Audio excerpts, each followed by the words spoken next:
to the InnerVerse.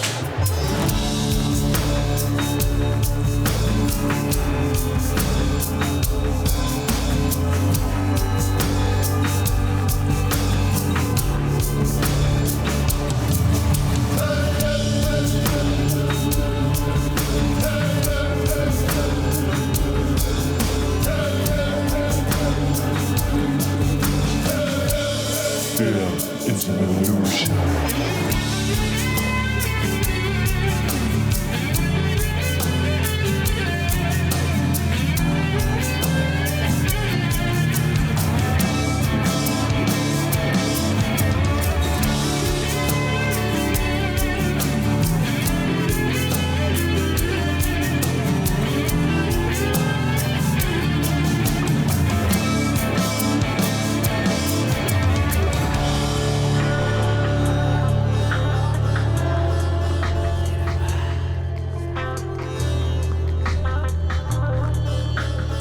InnerVerse Podcast.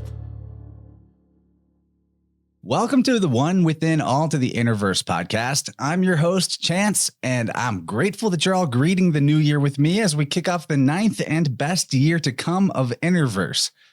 With all the work we've covered in the past to map out the monomythic legends of the ancients, the metaphysics sometimes get lost in translation of the various words and symbols our forerunners used to communicate their spiritual knowledge. And as we enter the 25th year of the 21st century of this current epoch, it really seems that we're no closer to collectively grasping the mental nature of nature, nor have most of us found satisfying answers to the big questions. What is life? And what happens after it? Is there an eternal spiritual war between forces of light and darkness, of life and void? Is it possible to connect with intelligences that have passed beyond the veil of our five-sense physical reality? Are there non-human beings lurking in our new sphere? Are there practices we can employ to protect ourselves from invisible evil influences, or to help our passage to better places when in between this world and the next? And most importantly, if reality is mental in its origins and the universe a macrocosmic mirror to the microcosm of man, if Jungian depth psychology is correct in asserting the layers of our psyche emanate from our consciousness to construct a shared archetypal reality, is the true nature of magic simply an understanding and harnessing of the patterns of psychological forces within us, extended and applied to our external world through ceremonial action? These are some of the big picture items that the extensive research of today's guest might just bring us some clarity on, as today we're speaking to Chris Bors, aka the Ghost Doctor, a parapsychological sage who's known as the world's first ghost behaviorist, with a repertoire of spirit contact and communications so wild that they'd make even the head spin of the most skeptical paranormal doubters. Inspired by his education, background in psychology, philosophical study in ancient metaphysical texts like the Tibetan Book of the Dead, and his own forays into the field of haunted locations around his hometown of Toledo, Ohio, Chris has rocked the paranormal entertainment establishment with his system of entity categorization, afterlife mapping, and effective spirit contact protocols. When he's not chasing down ghosts in abandoned prisons or creepy cellars, Chris also provides consultations and clearing services to help people reset and protect their living spaces and break free of the invisible influences that may have been feeding on their negative emotions or behaviors. Check the show notes for links to Chris's website, ghostdrchris.com, his new book, Ghost Behaviors, Ghost Hunting 2.0, and the links to all the ways you can support this podcast, get extended and bonus episodes, and help me grow this uniquely valuable little show. And with that, we're ready to dim the lights and open our minds to something beyond the mundane materialist worldview as we welcome the professor of poltergeists, revealer of wraiths, and shadow man banisher, the Ghost Doctor himself, Chris Bors. Welcome to InnerVerse, man, and thanks for joining me today. Oh, thank you, Chance. It's a pleasure to be here. Yeah, dude, I was excited that we could do this so quick. Thanks for coming on. When I stumbled across your channel, I was like, oh, this is my jam. Somebody that's applying psychology to the paranormal and making true parapsychology, that title. Because most ghost hunting is just kind of like jump scare entertainment. I really appreciate the take that you've got on your work. How did you become a ghost behaviorist? What was the road to this? Yeah, not a problem. So This was a long journey. Don't think I just woke up one morning and I'm like, oh, here's a ghost classification system. Oh, here's how we figure out the afterlife pattern of a spirit. It was a long, long journey.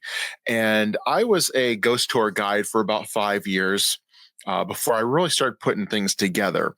So this is like a 15-year mission. The first USS Enterprise has nothing on my mission, but yeah. So I started off as just a normal ghost hunter, going into locations and figuring out, how does this fit together? How does this come together? And some of the things that happened to me, like one of the first things that happened when I went on official ghost hunts, because before ghost hunters came along in 2004, I didn't know this was an actual I don't want to say profession, but an actual pastime where it had ideologies and certain things you do, certain tools that you can use. I just went to a location. I was like, oh, do something for me. And of course, that never works. So when I went my first official investigation, it was, I think it was 2006. I went to the Mansfield Reformatory. If you're into ghosts and things like that, you probably know exactly where that is. And while doing an investigation, I had a camera. I was handing it off to another person in my team. I said, "Here, take this." And she was like kind of arguing with me, like she didn't want to take the camera. But I'm like, "Look, I paid for this entire investigation. Like, please just take this camera." And as we were having this little tizzy, this this voice of a young girl cut into our conversation and said, "Thank you."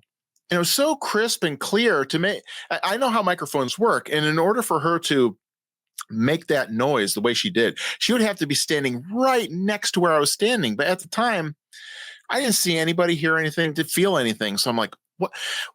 So afterwards, I was like, so how did this happen? How did she interact with me? And why is a little girl in a jail? So I had all these questions. And it seemed like every case after that, just things would happen where I had to really question the nature of how to put things together. Because if you watch the ghost hunting shows, they're just out there doing their thing. They're not asking the big questions and providing answers. So that was one of the things that I wanted to do. I wanted to go down that rabbit hole and be like, okay, let's piece this together, that together. And over time, I started to see a pattern form. And that's what drives me nuts. Like a lot of the top people in the paranormal field, they're like, well, there's no rhyme and reason to the paranormal. I'm like, whoa, wait a minute. Don't lump me into your assumptions, because there is a rhyme and reason. And once you start seeing the matrix of what that is, the sky's the limit. And you can start, helping yourself, helping loved ones, helping spirits that have passed on. So this is why I do cleansing services and things like that. Yeah, I actually happened to see your episode about that particular investigation, the origin story, if you will. And yes, and thank you. It was super clear. It's a really good EVP. And I guess my question from what you're describing here in terms of like the way ghost hunting has sort of its own establishment or set of rules of how people play that game is, I wonder if there's potentially some kind of molding onto our reality framework that occurs when enough people sort of ritualistically do things the same way, and the expectations that are derived out of those particular patterns that people get entrenched in. And what I mean, like maybe the phenomenon starts to fit itself to the way people look for it and how they interact with it. I wonder if you've seen that, or maybe where you started to break the mold, where you started to think about innovating some other techniques. Yeah, sure. I can see where you want me to go with this line of questioning. So when you look at what the ghost hunters on a whole are doing in the United States, they're using Western ideologies. Okay. We've used that since the beginning, since ghost hunters kind of laid the foundations. People have used that approach. And with me, I've studied things like the Tibetan Book of the Dead, a lot of Buddhist scriptures and things like that. I found that there's another way of doing things, just not the Western approach, but the Eastern approach, because they have a longer history in dealing with the spirit world and subject matter with things like that. So in 2012, this is where I started to break the mold of what I thought I knew about the ghost world. So, and started to become a ghost behaviorist.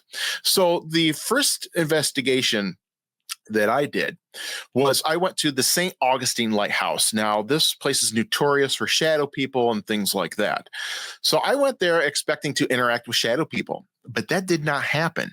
Instead, I interacted with a little, I don't want to say little girl, a teenage girl that was reported to haunt the area. Now, this was an important investigation because using a technique that I have kind of used that uses psychology, sociology, things like that. I wanted to entice her because I knew if you go into an area, that place, especially a place like the St. Augustine Lighthouse, it has been investigated by thousands and thousands of ghost hunters. You have to bring something new to the table that they're not used to, that piques their interest, because they're people just like us. You see the same crowd coming in over and over again. You're going to throw them a bone and be like, oh, here's a trick, there's a trick. But if somebody like me comes in and says something on the lines of, hey, I know you're dealing with, this problem or that problem, or you're looking into mirrors and you're not seeing a reflection and you're trying to work through that, the ghosts are going to be like, whoa, okay, this is something I've never heard before.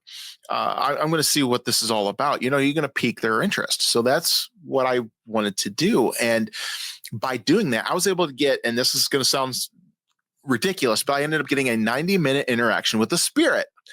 Now, wrap your head around that for a second. 90 minutes. Now, what do you talk about during a 90-minute interaction?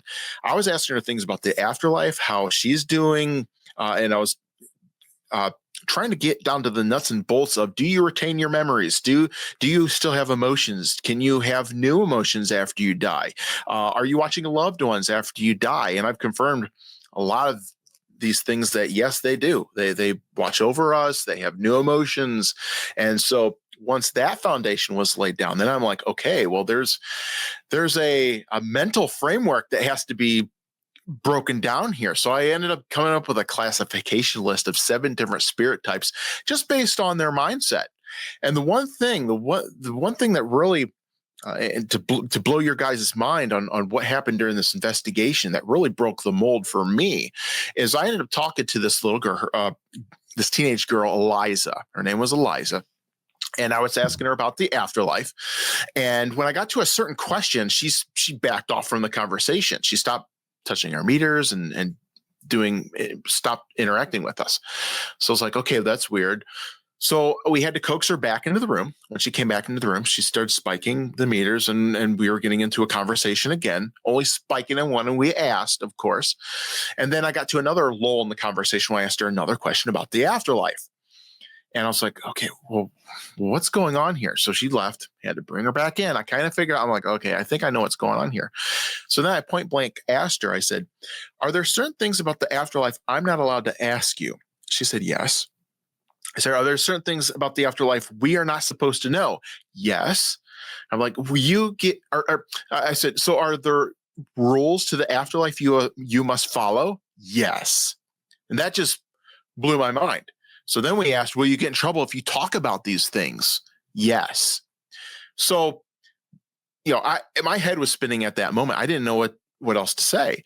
But once I got home and dwelled on that conversation for weeks, then the questions started coming like, oh man, I should have asked, who's policing the afterlife? And once you start getting into that minutia, it's like, okay, well, there's obviously a tier system in the afterlife and somebody's policing it. And then we have to get into a theological discussion of angels, demons, heaven, hell, God, devil.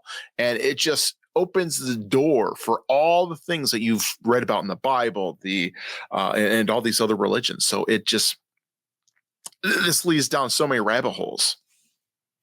Yeah, that's awesome. A 90-minute spirit interview. What I like is that your moniker, the Ghost Doctor, which is the first thing that caught my eye. I think that's the big thing that sets you apart from other ghost hunters, where they're kind of in it for the thrill and for just like the spooky creepypasta of it all.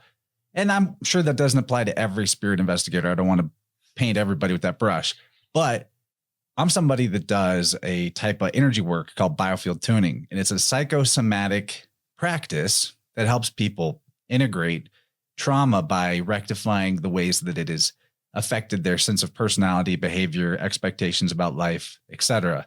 And doing that actually restores lost energy that the body was holding away from itself, like repressing, and allows for physical healing to occur too. And in that process, it's basically getting down to the roots of like, what are your motivations that you don't even realize you have? They're keeping you stuck. And I think that that even applies to dealing with difficult people that you feel like you can't be around or that you just can't stand, whatever the thing is about them that triggers you. If you can get past that and just think, well, what's the motivation for acting this way? It really helps you bridge the gap and communicate with that person in some kind of fashion that's going to bring about catharsis, right? And it sounds like this categorization system is similar, that where there might be even negative elements going on with the haunting, that you're kind of starting from a framework of looking for the motivations behind this particular entity's behavior, which is what's going to allow that bridge to be formed. You know, that's what the word pope means, by the way, like the pope, the head of the church, it's the bridge, Pontifex Maximus, right? Like it's the bridge to the spirit world. That's what spiritual leaders are supposed to be. So, you know, do you find that getting to the root of their motivations is what allows them to potentially move on or stop the negative behavior? Yeah, this is like one of the major struggles that I get crazy with, because I see like people, I don't want to single anybody out, but a lot of the ghost hunters on TV, they get all these accolades, and I'm like, you're not really remedying the situation, because I see them going into places. They try to help, but usually it involves saying, well, move on to the light, move into the light, go through the tunnel, blah, blah, blah. I'm like, they're dead. They've seen the tunnel. They know it's there. There's a reason why they're not going in it. Like this is like so ghost hunting 101. It's like you're thinking in archaic ideologies. We have to start thinking in terms of, okay, well, how do we really help these spirits? They're earthbound for a reason. And like you said, with traumas and things like that, that's what you're doing. You have to go in, you have to figure out what their traumas are. And they've gone through many different emotional things. They're fighting through the stages of denial. You know, a lot of times I'm finding them in the various stages of denial, anger, depression, and they're stuck. They don't know what to do, where to go. And they also have this ability to manipulate their afterlife. So maybe they're dealing with more issues than we can perceive. So I had to really, and look, I call myself a ghost doctor. I don't do that lightly. I do not. And I don't take that title for granted, because there's a lot of different things that come together in the work that I do. There are certain mantras, certain prayers, certain rituals that I have to do based on the haunting that is going on there. You know, are we dealing with a residual haunting? There are certain factors that create residual hauntings, and you have to remedy the situation. Do you have a spirit that's what I call a stuck spirit? Do you find them in attics, basements, out of the way of foot traffic? If that's the case, these are usually introverts. You know, they're scared of the afterlife, and there are many different facets that contribute to that. Are they a wandering spirit? I've interacted with wandering spirits. This is where they're on the other side of the coin. They're extroverted. They're kind of like being tourists of the afterlife. But even then, they have to watch out, because then they can spiral into like a parasitical type thing, which is another classification I have, like a parasitical spirit, where they just constantly feed and crave and things like that. And, you know, like I said, I have 7 of them. We can go through the whole list if you want to. Yeah, I'll run through the list. You have it on your website. You got your classic hungry ghosts with some kind of psychological need to fulfill a unfinished business of a sort. Confused ghosts that died suddenly and they're not aware they've died. Ghosts that are stuck, physically stuck where they're at, or psychologically stuck where they are. Helper spirits, those ones that assist and help the living. I've run into those before too. Wandering ghosts that wander the afterlife and are attracted into a location. Parasites that are feeding off of people or a location or an item. That's really interesting. Haunted objects.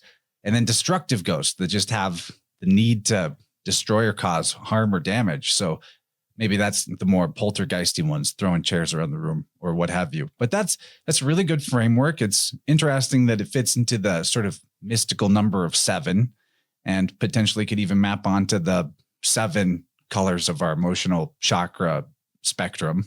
Really cool. So if you want to expand on those categories, since I laid them out, go for it. Yeah. So, and I just want to lay it out there. I do have a book that's called Ghost Behaviors, and there's a chapter for each spirit type that I've come up with, because I've interacted with all of them, and I talk about, you know, the things that they're going through, the traumas that they're going through, the psychological framework that makes up these spirit types. And there is a roadmap as well in the book that I've kind of charted out, because 9 times out of 10, spirits don't die and they become this way. There's a roadmap that they follow, like a psychological roadmap, where they've started out, you know, very neutral minded, which I call a hungry spirit or hungry ghost. This is based off the Tibetan Book of the Dead, where after you detach from your body, 9 times out of 10, you will go to like heaven, wherever you need to go. But it's that small percent that likes to stay behind because they have unfinished business. Well, that unfinished business will then determine how you'll psychologically spin off into the afterlife, because what I found is there are many different realms that occupy the afterlife, many ways to get to those. There are different mindsets that will actually take you there and create like this.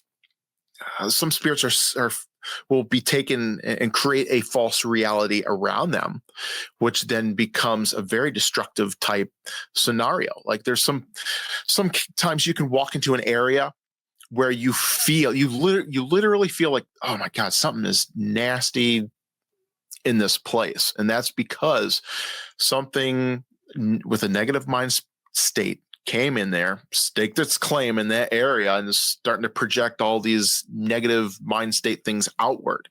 You know, it's all projections. And once you get deep enough into it, and you kind of hit upon this earlier, is that all this can be fixed and helped by understanding that the afterlife, and our reality as well, but the afterlife is all layered in vibrations, in frequencies. And if you start honing in on, okay, well, what do all these different things mean? Then you can start figuring out, okay, well, we got to push this spirit back to center, and then push it out to where it needs to go. You know, so to answer what I was talking about earlier, you know, you need to move into the light. Well, no, we got to center you, then you can move on. That totally makes sense. I mean, especially with the type of religious dogma that goes on in the world today, especially in Western thinking, I believe a lot of the spirits that get stuck are hanging out because of a fear of being punished or made to not exist by some kind of retribution if they go into that light. And I've talked to other people with deep experiences communicating with like helper spirits or deceased loved ones, where they get the impression that there is a type of hell, but it's more like a purification by fire, metaphorically, where you're made to face the things that you wouldn't face about yourself, about your life, how you made other people feel, how you acted, and sort of process things that you were ignoring about yourself. And that process does feel like almost like the fires of hell, so to speak. And that's something spirits resist as well, potentially, especially if there's a huge backlog going on. But do you think there is like a full-on permanent hell afterlife for some people? Or do you think that it's more like I'm describing, where it's like a processing It's phase? a process. I wouldn't say it's permanent, because remember, it's all vibration level. It's all frequencies and things like that. There are stories in my book where I found a lot of these stories I found in exorcism cases from the 1900s, 1800s. Like, they are so interesting. Like from the Jewish culture, like some of the interactions that these rabbis would get into with these possession type spirits, which are called Dybbuk. Amazing. You start to see, this is how this works. So, and the Tibetan Book of the Dead always also gets into this. So let me lay some framework for you first before I get into that. So after we die, okay, based on how we live is where we're going to go. If you lived a high vibrational life, you're going to go to heaven or wherever you need to go. If you lived a lower vibrational life, you're going to spin off into one of the other realms that the Tibetan Book of the Dead talks about. There's 6 main ones that you kind of bounce around through in the afterlife. And the point is to evolve past that. This is called a samsara existence, where you're just bouncing around between all these realms. So that is our goal, evolve past that. Now, living a lower vibrational life will send you into things like the hungry ghost realm, the jealous god realm, and to, if the lower vibration areas like the animal realm, where you don't have enough karma to come back in the human realm. You have to come back as an animal and acquire enough karma to come back to the human realm. So there's a tier system that happens, like, and this is spelled out. This is perfectly spelled out in the first passage in the book of Genesis in the Bible, where it says, it lays out the blueprint of how a spirit evolves. It says something like God spoke, let there be light, and light was made. So there's a lot going on in that, because we see that, okay, first there was nothing. Then God spoke, which means he threw frequency out there. And then he said the words, which then is vibration. Let there be light. Then there was light. Then there was matter. So then we have to start going through the matter list. Okay, what did God make first? He made the planets. Then he made the oceans. Then he made the animals. Then he made us. Okay, so there's a spiritual tier system that's happening there. So for us to evolve, we have to come in as minerals, and then we have to come in as and get enough karma to come back as an animal, and then get enough karma to come back as a human. And then the next, you go to the end of the Bible in Revelation, and what's our next step? Coming back as a body of light. So that's our next mission, coming back as a body of light. And when you look into these exorcism cases, echoes the exact same thing. These spirits that are possessing people, they talk about how they got into the hell realm that they've created around themselves. And they're like, yeah, I killed somebody. I killed my best friend's wife, and I raped her and stuff like that. So they had to go into the afterlife, and they were being punished by angels. And the only way to escape punishment is by possessing someone, because they're constantly being poked and prodded and whatever by the angels. And that's how they can escape their torture. And in order for them to gain more karma to come back as a person, sometimes they have to come back as an animal, acquire enough karma / merit to come back. And in the more worst cases, they have to even go below that. They have to come back as like a pomegranate or a fruit or a vegetable, and have somebody take eat your sustenance, and that's how you acquire karma that way, and come back through that lineage. It's like a merit through like a sacrificial life. Yeah. Where your life is to the benefit of somebody else. Yeah. So it goes back to like all the Indian culture and things like that, where they take the fish, and they're like, oh, the life of the fish is beneficial for all my people. So the fish then goes on to a higher evolution in its next life. And that's exactly what's happening. So it's a sharing of karma that's going on. And this is why Jesus, Buddha, all the top religious people are like, just go out and be good to people, because that'll come back to you, especially in the afterlife. Like when we pass on, there is a merit system going on, where if we do so much good, then once we pass on, then like it's like a currency. Like, oh, I can do this, I can do that, and keep on doing that.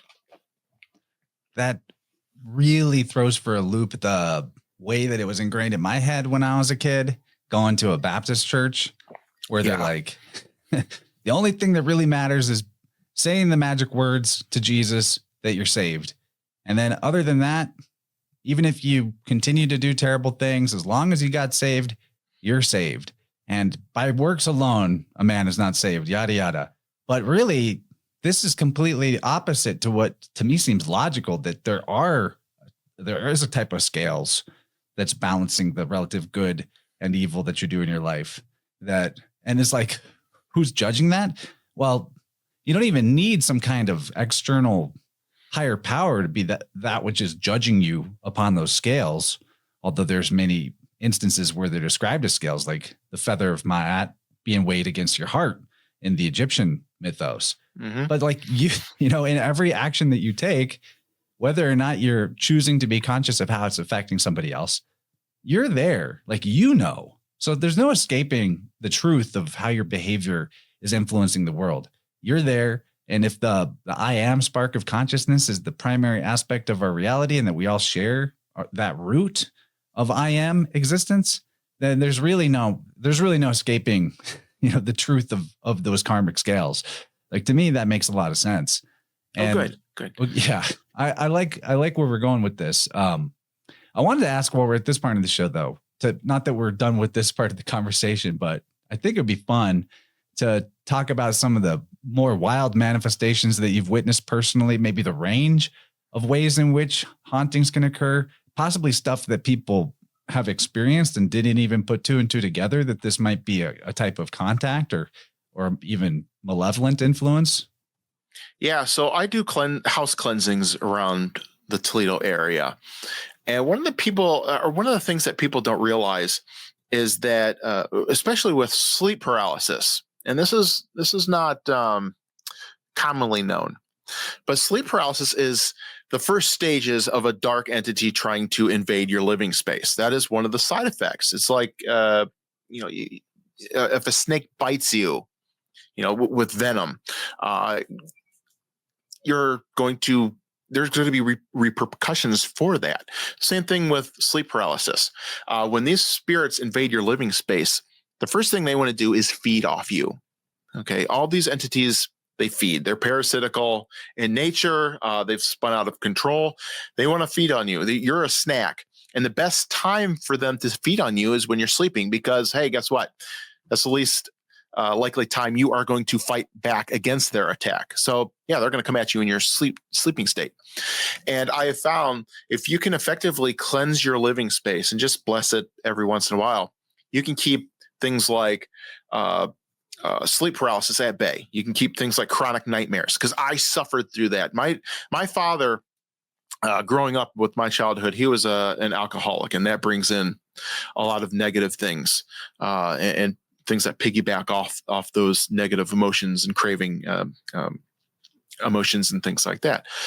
So I always suffered from sleep paralysis, chronic nightmares. Like that was just my suffering through my teens, my 20s, until I figured out, I'm like, wait a minute, there's a way to remedy this situation. There's a linkage here. And once I figured out, I need to bless my house, all that went away. So I want to teach people, with my website, how to use those keys to help yourself. Because there's so many people suffering from this sleep paralysis, and they think, they've been told, it's a medical condition. It's my soul trying to detach from the body. It's like, no, maybe, there might be 1% where that's true, but no, 99% of the time it's something trying to invade our space, because there is so much dark sludge in the world today that's invaded into pop culture, into music, into theater, into everything, every aspect of our life, trying to hit us at a daily, it's like a frequency. We're just being hit with it constantly. More people are suffering from sleep paralysis, especially with this fog that's just covering the United States. One of the things, you go on social media, they're linking it to, they're like, my sleep paralysis, I'm having sleep paralysis. Like, you just do a normal search, and sleep paralysis cases right now are just going through the roof, and they're scared. People are scared to go to bed, and it's a scary thing. And I suffered through it. I was there, but there's ways to fix that. There's ways to remedy the situation. So that's like, one of the first things. That's what I call a stage 1 haunting. And I've layered this thing out where there's stage 1, 2, 3, 4, 5. And once you start getting, or this is why I say it's all frequencies, because once a dark entity invades your home, then it's going to start bringing the vibration level of your home down to match theirs. And as they're doing this, they can puncture their reality into yours a lot easier. This is why things start off very slow. It's like just like a horror movie. Things will start off very slow. Ooh, just a rapping here and there, a tap here and there. And then after that, you start hearing voices, and then you start hearing slams on the wall. And then, all of a sudden you start getting scratches and then you start having, in extreme cases, abduction dreams. And this is why, I link aliens with the demonic, because their mindsets, their approach is very identical, very similar. So, and the vibration level of them is very similar as well. And once you go in and start cleansing your area and lifting its vibration, those things cannot thrive there. So this is another reason why I call myself a ghost doctor. I know how to lift the vibration level of a person and their home, so you don't have to deal with all this crap that's hitting you, because I've suffered through it. I'm there with you. And I have kids. I do not want to see families and fathers and mothers powerless to this stuff. This is a art form that needs to be learned. Yeah, I think that's a really good place to start. It's funny. I'm just realizing one of my listeners in our Telegram group just yesterday was asking a lot of questions about what to do about sleep paralysis for her son. And, I happen to be like friends with this particular listener. So I was keeping my eye on the answers, and I liked what I was seeing, but I'm glad that we're having this conversation now. It feels timely. Oh, good. And good. Really important for, the man of the house to protect their family in this way.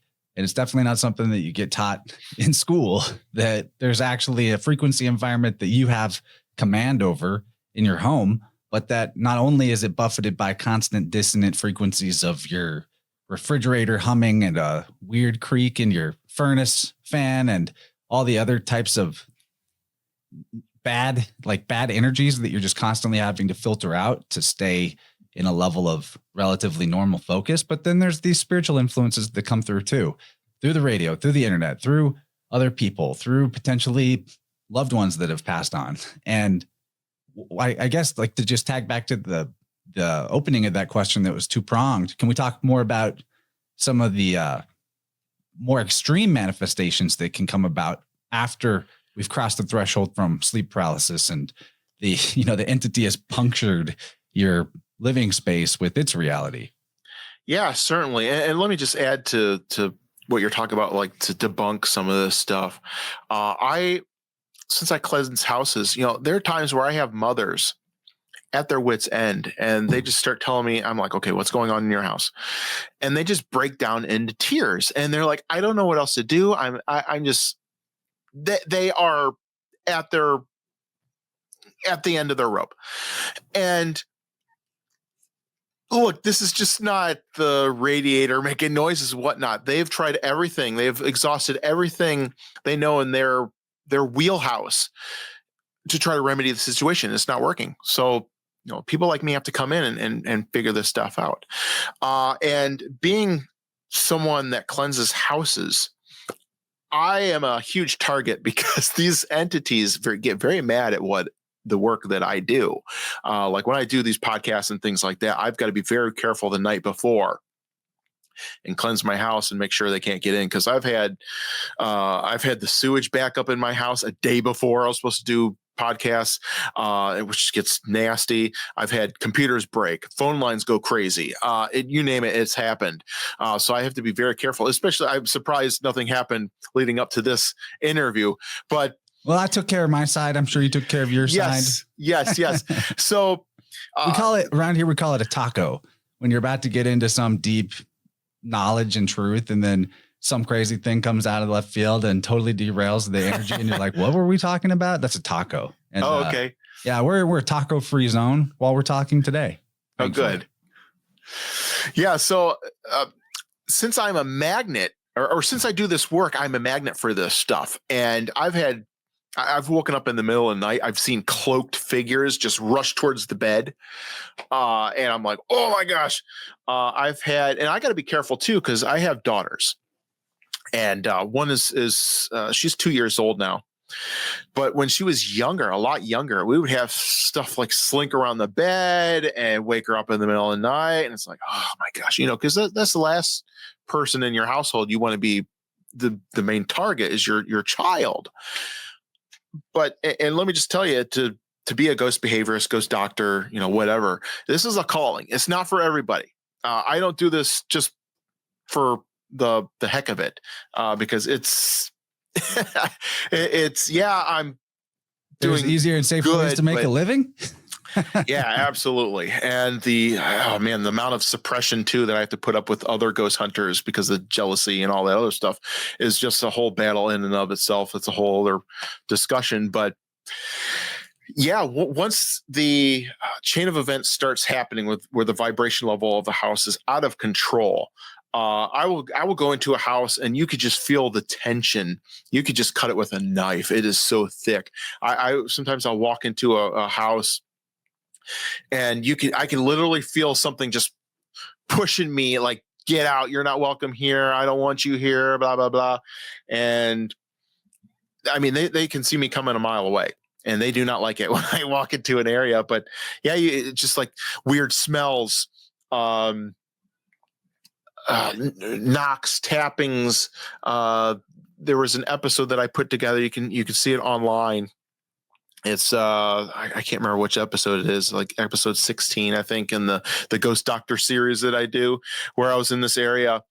And I honed in on the exact location where this thing was, and this entity was starting to get really bold, where I was calling it out, like, you can't do this stuff to this family anymore. This family does not want you here. And on film, I got this piece of paper flipping out of its the resting spot that it was in. I wasn't touching it. I just kind of panned into the thing moving. You can see it on camera, the thing kind of like slipping out of its position, like someone was pushing it from behind, which is impossible because it was up against the wall. I saw that one too. Yeah, I saw great. That episode. And I was just like, wow. I don't know how good the camera picked it up, but I'm just sitting there watching this piece of paper just like flip out of its resting spot and just, inch towards me. I'm like, wow, that's so crazy. So all this stuff happens. Like once I get closer to the point in time where I have a portable altar that I set up. First one I've ever seen, but I take a portable altar into a space, set up all my stuff, all my gear that I'm going to use. And right before I start blessing a house is when things start going crazy, where you'll feel that resistance, like, no, this means we're going to have to leave because I'm, essentially going to raise the vibration of a house. So it's got to leave, or you're basically like burning a spirit out of the location because it hurts them. Those higher frequencies, it hurts them. It's like bringing in the light of God to shine a spotlight on in the dark, and they're part of the dark, so they're just going to get burned. So I don't know if there's anything else you wanted me to add to that. No, that's great. I just want people to have kind of their eyes and ears open to things beyond maybe just the sleep paralysis. One of the things about sleep paralysis is it can occur without the person it's happening to, without their knowledge. And that may surprise people. And if you live alone, it's harder to catch that it might be happening. But I'm sure there's lots of like wives or husbands out there that are raising their hand right now. And they're like, yeah, I see my partner struggling in their sleep as if they're paralyzed and like calling for help, but can't, and they don't even know it's happening. So yeah, when I first met my wife, I told her, I was like, now I suffer from sleep paralysis. So if you feel like the bed just like kind of shaking, I'm trying to like pop out of it, just like elbow me or something. And that was before I started understanding, what all this stuff meant. But after I started raising my vibration level and figuring out, oh, that's it. I haven't had an episode in a very long time. And if I do, it's very few and far between. So this is not to dispute the possible like entity influence of sleep paralysis, but in my personal experience with having had it myself, there was a point where I was really like going into it and trying to sort it out. And what I found was that there was a certain element of resistance in me that was causing the struggle, where if I went with the flow, what would happen to me is I'd actually pop out of my body and have an out of body experience. And so is there a similarity to the beginnings of out of body experiences to sleep paralysis? Is there some overlap or confusion between the two? Are they aspects of the same thing? Yeah, it could be a coping mechanism of the body where it's like, oh, I can't take this. Pop, you get out. But from what I've found or understand is, so like I said, when sleep paralysis happens because an entity is feeding off you. So when you wake up, you can't move. And this is one of the side effects of them feeding off you is this paralysis. It's like a spider feeding on something in its web. It's injecting its toxin into you, so you cannot move or interact or things like that. Because what I found is that other entities in the or I should say afterlife, but other entities in the spirit realm have this ability where they can put you to sleep or put hypnosis on you or induce very sleepy states of mind. I think this is where like the origination of the Sandman comes from. Hey, Sandman, put me to sleep, because And your energy is the same as your consciousness. Like how much energy that you can cohesively hold in your body and energy field is directly proportionate to how conscious you are, how aware you are, your processing ability, all of that. And so if you're being drained, you're going to not only feel sleepier, but you're going to be like less attentive. You're going to like notice things less easily. Things are going to go right over your head. Like there's kind of a lot, that's sort of a symptom, I think, of somebody who's being like badly attacked or drained, is that they're almost, hello, anybody home? Yeah, they want you scared. They want you fearful. This is why they're always standing just outside of your peripheral vision, because it's more scary and it induces a lot more fear that they can feed off of. And this just doesn't happen in sleep paralysis cases. This happens with all entities that I label parasitic. They like to feed off our emotions. That is a food source for them, and it's just not fear. This is the like, if you're an alcoholic in the living state, you can become an alcoholic in the afterlife, and hang out in bars and feed off people that are drinking and feed off their endorphins and things like that. But to go back with the fear, this is why dark entities go after children, because they will emote more fear. It's like Monsters Inc. They go after the children because they can give you more fear than the adults can. A lot of this stuff in pop culture is kind of, I think, unconsciously taking off things that actually happen in the afterlife. So, yeah, there is a food source, or our emotions are a food source for them, and fear just juices them up, and they want it. So I wanted to talk about some of the ways to guard yourself or change your behavior to not attract this type of deal.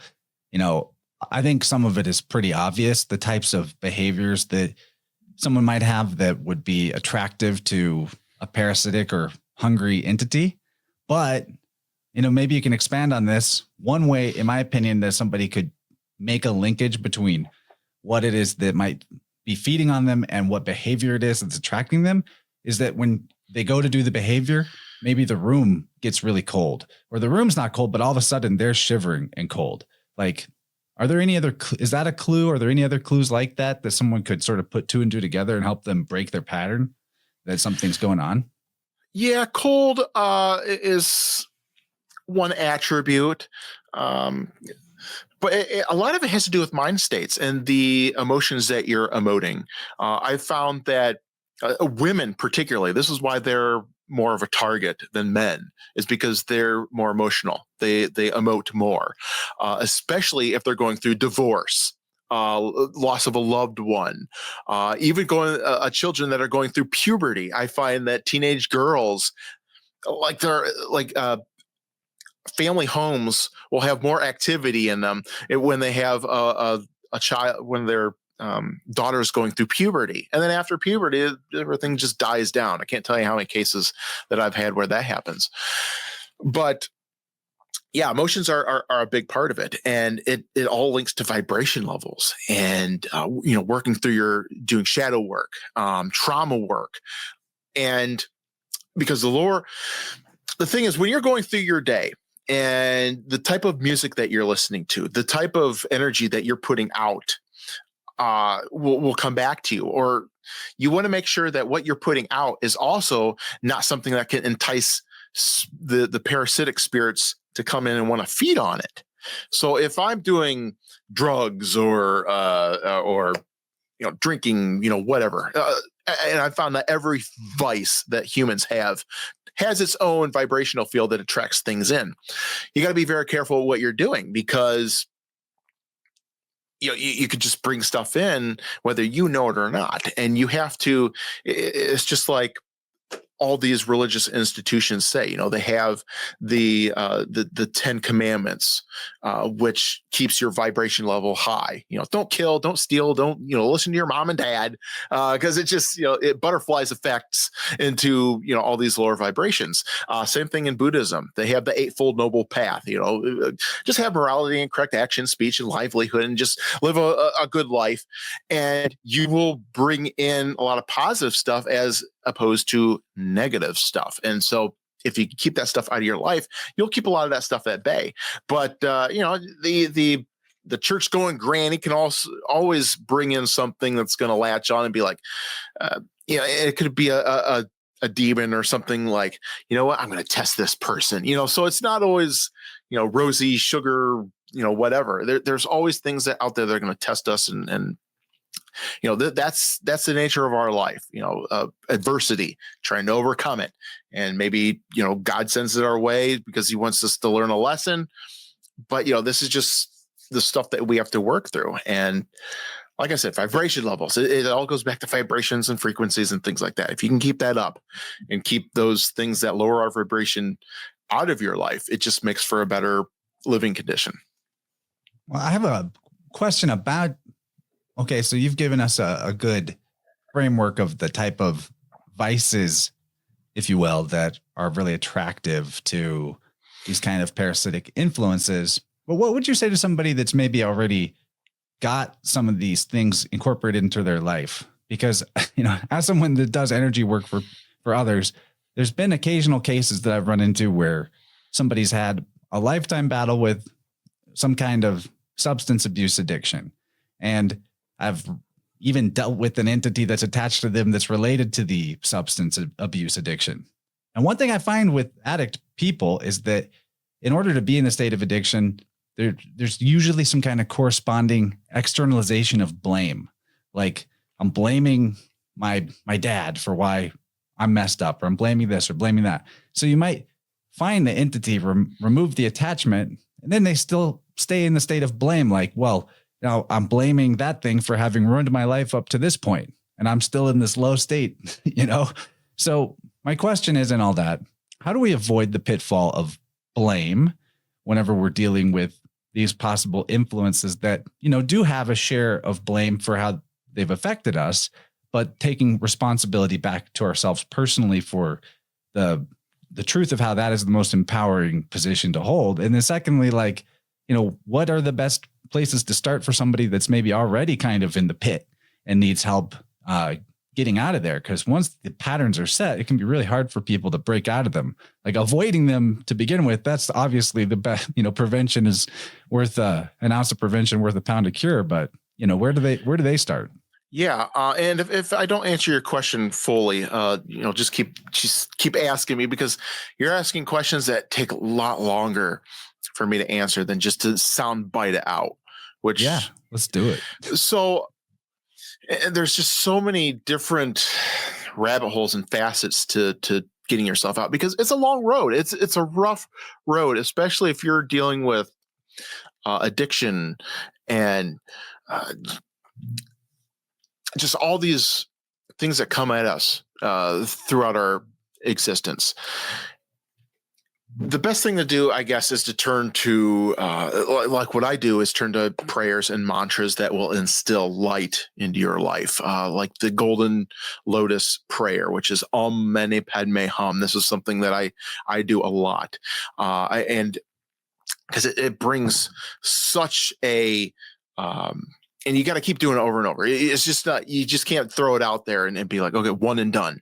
And you got to keep doing like the Our Father prayer and bring that into your life. But you also have to live that, like a high vibrational life. Like you can't live in a house where there's tons of clutter everywhere. And I find a lot of places, it might sound silly, but many times I'll go into a place that's has negative spirits, whatever, and I see clutter everywhere. And So I'm like hoarding behavior is indicative of this kind of attachment. And the devil loves clutter because what is it? It's chaos. And I say, there's not only clutter, it can even be a mental clutter as well. If your mind is cluttered, the devil could do the same thing and attack that. Well, from a depth psychology level, the home you live in is just a layer of your psyche. Outward like manifestation. The next layer out after you're unconscious. So clutter yeah, in the home, clutter in your psyche. And think about that psyche after you pass on. That psyche doesn't go away. Because once you cross over into the afterlife, there's this thing in psychology that exists. It's called psychoneuroimmunology, which means there's a trinity bond between the mind, emotions, and our nervous system, our immune system, I'm sorry. Once we die, we're left with our emotions and our mind, but we do not have our immune system because it's with the body. So it detaches. So we only have two parts of this trinity. So what happens is these two things start latching out to fix that trinity. And it latches out into what I call the afterlife energy. And that now becomes your third part of this trinity. Now, what happens is your mind and emotions can now start manipulating the afterlife, this afterlife reality around you. So if you have a cluttered mind in the living state, you can now project that cluttered mind outward into your afterlife space and create all kinds of havoc and things like that. So when I'm interacting with spirits that have really spiraled out of control into a destructive mindset, I have to figure out, okay, we got to get some mantras involved. We've got to get prayer work in because we got to get we got to break down the walls of your reality that is surrounding you. Once we do that, then we can start attacking your mind and get that neutralized and get that back to center. And then we can send you off to where you need to go. Same thing happens with people in the living state that are going through these problems. When I go into an area, I have to be like, okay, well, are you going through divorce? Are you going through suffering a loss of a child or husband, whatever? We need to start cleaning up your living space. Then we have to start cleaning up your mental state.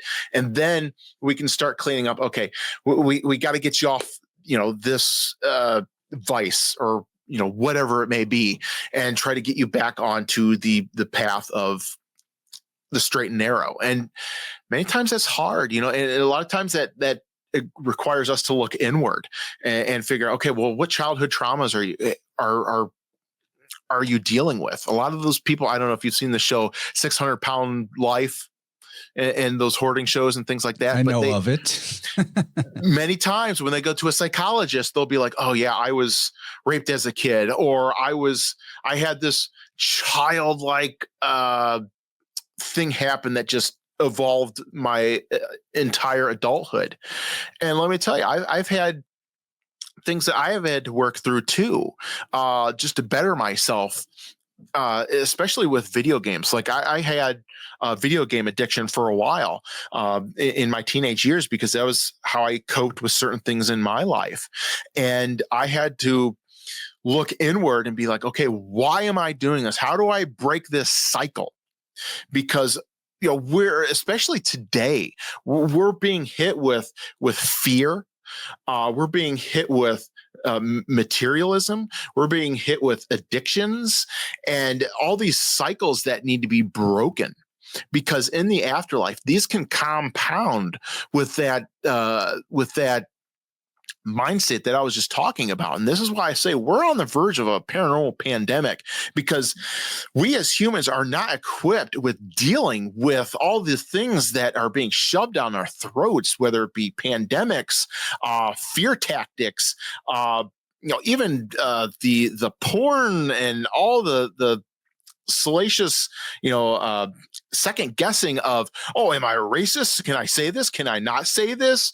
It's just getting ridiculous, but it's all by design. You start looking down the rabbit holes of, well, what are these people in charge doing? Oh, they're into satanic crap.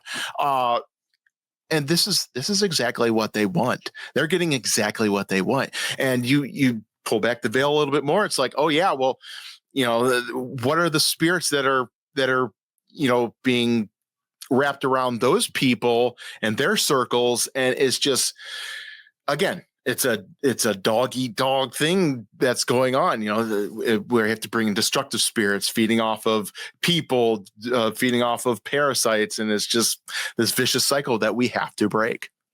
Yeah, if you're dealing with any kind of spiritual problem, just go to my website, Ghost Dr. Chris. I have different packages there where you could do your own house cleansing yourself, and I kind of assist you. I've set the package up in that manner, and people have benefited from this, so it'll help you. I implore you, if you want to learn more about the afterlife, spirit world, get my book, Ghost Behaviors. It's on Amazon now. Also check out the Ghost Doctor show that I have. I have it on Blu-ray as well. And it's just, every episode is chock full of stuff you've never heard about or seen before. Awesome. Well, I definitely can't fault a man for needing to go attend to his children and family. Yeah, sorry about that. It gets crazy here sometimes. Yeah, but it's been a real pleasure, and I'll let you know when this comes out. And thanks for being here, Chris. Oh, thank you very much. Appreciate it. The power of Christ compels you, people. At least that's what I would say if I was Greg Carlwood from the Higher Side Chats and I was starting an outro monologue. But it fits. It's appropriate for this one. And I appreciate everyone for being here. Thanks for making it all the way to the end of the episode. Apologies to my Plus members for the abruptness of the Plus extension kind of cutting off. We only managed to get a bonus 20 minutes or so with Chris, the Ghost Doctor. But I can't really blame a guy for needing to leave because he has a family situation going on. He's a father of four, a forefather. In my mind, that makes him a legend. When I look at the notes for the Plus extension, it doesn't look like notes of 20 minutes. It looks like notes of 45 minutes in terms of how many things I jotted down. We managed to, in that brief extension, get in talking about the connection to the Dybbuk or Divik and COVID and whether or not dark spirits run the world establishment. I always love when I have no idea going into a talk with somebody where they stand on more conspiratorial information. And as we go through the dance of the convo, we're like, oh, you too? Oh, you see it too? It's like in the movie They Live. We've got one that can see. And the Ghost Doctor, of course, he can see, which totally just legitimizes a lot of his other stuff, in my opinion, if he's not afraid to talk the hard truth about, talk the truth to power, however you want to say it. It was interesting his take on, in the Plus extension, the imminent, in his opinion, the incoming paranormal pandemic. Not a pandemic as in a real, virus going around, but potentially some major fallout, spiritually speaking, for, large scale leaving of bodies that may occur in some engineered fashion, whether through war or through the ramifications of certain experimental cowpokes that people chose to get. And that's definitely not something I want to see. But if it's in the cards or even potentially possible, and I'm definitely going to say that it's potentially possible, we should be prepared for how that might affect us on the, the paranormal plane. To have a whole bunch of confused people in denial leaving their bodies at once could get pretty weird. And man, there's so many more things I'd like to talk to him about, but we did get to discuss in second hour the jealous God and other stages of the metempsychosis, transmigration of souls as described by the Tibetan Book of the Dead, the nature of hospitals and churches as spiritual grand central stations. I really liked this part. He talked about the reasons why you really do want to go into the light after you die, but which light? Maybe there's more than one. door number 1, door number 2, door number 3. And it had to do with colors, which I thought was fascinating. And I'm tired of a lot of the truther, conspiratorial, like fake pop culture Gnostic people that are like, don't go into the light. It's a soul trap. Okay, buddy, but this is way more useful, actionable intel from somebody who's interviewing spirits. I love that. We talked about why meditation is so beneficial for the living and the non-living alike, and a little bit about the relationship between spirits and electromagnetism and other forms of energy. And that was just what I could manage to get in the briefer amount of time we had for the second part. There's so many other things I'd love to talk to Chris about, particularly fascinating. If you go to his YouTube channel, there's a couple of videos about the Sonichu curse, which is this weird internet lore curse of these amulets of Sonic and Pikachu fused together, made by a troubled, potentially possessed YouTuber. Really weird story, but I found that fascinating. I would have loved to ask him about that.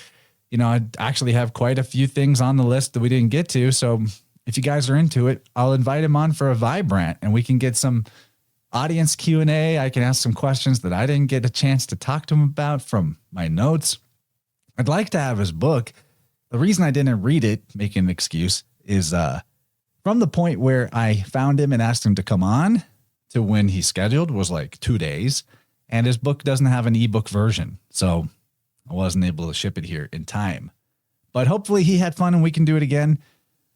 I really enjoyed that concept of how, near the end of the first hour, he was talking about the Trinity of our being and how that is sort of shifted in the afterlife towards a more immediate manifestation of our mental state and like creating almost illusory samsara realms for ourselves if we are stuck and earthbound as spirits. And, really that applies to the living too. I think life is sort of like a slowed down version of the instant mental manifestation that appears to be possible in the afterlife state. And when you consider it that way, you really think about what I'm saying, maybe life isn't really what we think it is. Maybe it really truly is an education. It's like training wheels, because this is a mental universe, a vibratory frequency-based universe. What we believe, what we think, what we feel, especially what we believe, it comes true, in this life. But it has a delay, has a timer on it. It's slowed down potentially. Think how crazy it'd be if everybody could just instantly manifested everything they thought about or wanted. How dangerous that would be for somebody that didn't have really the understanding of right and wrong. So if life is an educational experience, maybe it's a slowed down version of the real life. And what we call the afterlife is actually just life. And this is sort of like the, in a video game, the training mission. We're in the prologue where like the stakes are actually a lot lower, but who knows? These are just thoughts I have. So I would have liked to also talk to Chris more about beneficial spirits in biofield tuning practice. It's not something I try to do, but occasionally I do get interactions with non-living entities, or I say non-living in the form of in a body. A lot of times it'll be knocks on the wall is what clues me into something's there. I'll hear this knock knock and I'm like, who's there? And then it knocks again. And I'm an attentive person. I don't just have constant knocking and creaking in my house, or really a lot of like spiritual entity phenomenon going on in my house. If I do catch wind of it, I do something about it and kind of cut it off. But in a session, if I get these knocks and I interact with it and I ask who they are, I'll often like use tarot cards or other kind of oracle cards to get a sense of the who it is and what their message is. And sometimes really powerful messages do come through, like somebody's deceased mother wanting to just tell them. It's almost always with the deceased loved ones, like they want to just tell them they love them and they're proud of them. But that can be very cathartic to somebody in the middle of a session. And it definitely happens. Every once in a while, I will encounter like a negative attachment. And I think maybe they're there more often than what I deal with, but that they're not always something I need to deal with. I don't really want to deal with. It's kind of not my preference or my specialty. We can do a lot of good without going there. But when they're the negative kind, they are like hiding. They're avoidant. They're not really trying to like knock and give me a clue. So would have also liked to talk about what he thought constitutes shadow work, psychologically speaking. I really love bringing psychology to the paranormal. They call these fields parapsychology, but very few researchers or ghost hunters actually have a clue about psychology or bring it into the equation. And you know, much of this field is kind of cheesy, jump scare, you know, kind of lame, really. It's gotten to be a cliche. So it's fun to talk to the ghost doctor. I'd love to know if any of you out there have already heard of him or worked with him, or if you do in the future work with them and you find some kind of benefit from it. I hope people got something out of our talk about the strategies to dig yourself out of the pit of addiction or dealing with and remedying sleep paralysis and other types of haunting phenomenon. And the decluttering of the psyche part of the conversation I particularly liked. Makes me look at the part of the office that you can't see and think like, hey, I need to clean up my closet. I got some clutter ghosts in my closet. I could definitely make some improvements there, throw out some junk. So, you know, this conversation really solidified my understanding of what spirits are through, not that I claim to know everything, but, you know, etymologically speaking, the word demons, it does come demonia in Greek or de manes in Latin, of the manes. Manes or manes being the spirits of the dead. That's what the concept of demons ever was deceased human souls. I think there's definitely something there. We never really talked about whether or not there's a more infernal category of disincarnate life forms that are not previously human. But when you get into the whole metempsychosis that Chris was talking about, transmigration of souls, that in a way, even if they're not human, they're part of the same energy spectrum frequency journey that humans are on. And we're just in the part of being human. So maybe the answer to whether or not there's any such thing as non-human spirits is like a yes, no, like not currently human, haven't been human for a while, or haven't been human yet. Maybe that'd be the way to answer it, but potentially could be part of the same framework of consciousness that evolves and changes and eventually becomes human. I don't know, but great conversation. Definitely got me jazzed up. I'm stoked to be in January, starting 2025 out. Lots of good stuff to come. Thank you to my members on Patreon and the YouTube channel membership or Rockfen for the first two of those, not Rockfen. You will be seeing some inner world content every month of this year. Got 2 planned already, and been doing the research for the one that's coming up next. And man, it's going to be a good one. Me and Dylan have got the goods for you. So if you feel a little miffed for having a shorter plus extension, at least you know that you're going to get some good stuff for the rest of the month. And yeah, thank you to all my supporters. Appreciate everyone that helps me keep this thing going and feed my family and buy the diapers for the baby. She's doing great, by the way. Oh, and for anybody that was like really paying attention to the video version of this episode, I think it's funny. My wife pointed this out, that in the background on my bookshelf, I had this bottle. It's got a phoenix on it. And I had just found this when I was decluttering other parts of my house. And I was like, oh, cool. This bottle that somebody kind of repurposed into an incense holder. And I like the phoenix mythology. I talk about it all the time. So I thought, why not put it on my bookshelf? And Jennifer was like, I don't know. It's kind of maybe not a good look because it's a wine bottle and you're not a drinker. But ironically or synchronistically, it goes up behind me in the conversation where we're talking about spirits. And, you know, there was one spirits in this bottle, so to speak. I think it's kind of 101 to make the connection between alcohol and spirits, and that they call alcohol spirits, but it's definitely there. That's definitely a thing.